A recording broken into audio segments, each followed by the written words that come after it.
काढा तर मस्त बोलतो मी थोडी बाईट घे ते बोलायला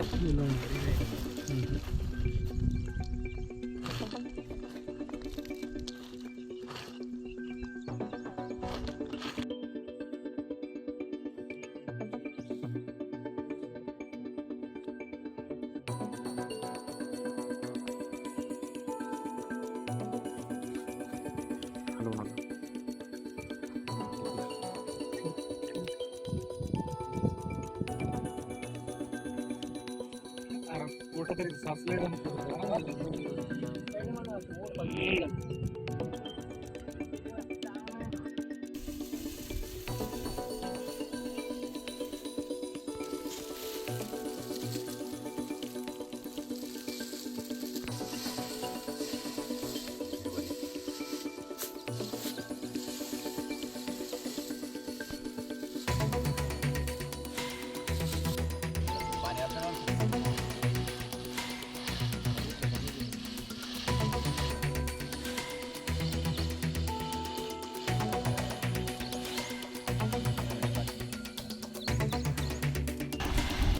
सवा एकड़ में मूंगफली थी।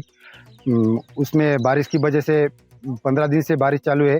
इसकी वजह से वो पूरा वो जो मूंगफली थी उसको कोम आ गए और वो निकलने के टाइम बारिश की वजह से कोई औरत भी खेत में नहीं आ रही है, मजदूर भी नहीं मिल रहे। और मैंने बहुत से अधिकारियों को कॉल किया था कि तुम आ जाओ और खेत में मेरे पंचनामे करो। एक ही भी अत्यप अधिकारी नहीं आया और वो जो नुकसान हो गया उसको अभी हम मेरे को 10,000 रुपये लग रहे वो निकालने को। मैंने अधिकारियों को कॉल किया लेकिन वो आए नहीं। मेरी सरकार से एक ही विनती है कि वो अधिकारी आए और पंचनामे करे और हमको 100% नुकसान भरपाई मिले। बुआई से लेकर अब तक कितना खर्चा आया है, कितनी फसल होनी थी और कितना नुकसान हुआ? बुआई से अब तक मेरे को 40-45 हज़ार रुपये खर्चा आया। मेरे को कम कीमत 25-30 पोते मूंगफली होती थी, लेकिन अब बारिश की वजह से 5 पोते भी नहीं होती।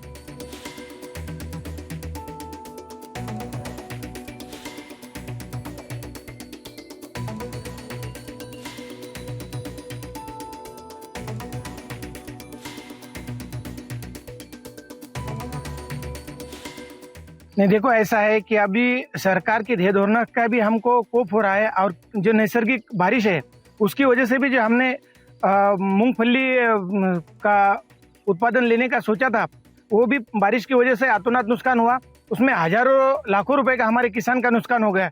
ना हमारे खेती में कोई कृषि अधिकारी आ गए, ना तलाठी पंचनामे को आ गए। अभी सवाल ये है कि किसान को कोई वाली है कि नहीं, किसान का जो मुआवजा है, जो नुकसान भरपाई है वो सरकार देने को तैयार है कि नहीं।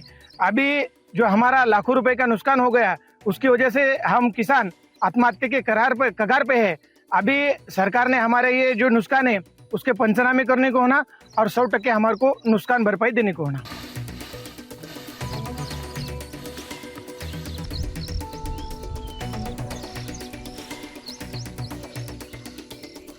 जैसे कि मैं सो रहा हूँ तो पिताजी को जगाना है मुझे, तो वो डायरेक्ट उठाने के बजाय, और हिंसा की परंपरा मेरे यहाँ नहीं थी सौभाग्य से, तो वो क्या करते थे कि उस कमरे में आ जाएंगे या बाहर से गुजरेंगे और चौपाई बोलेंगे, प्रात काल उठ गए रघुनाथा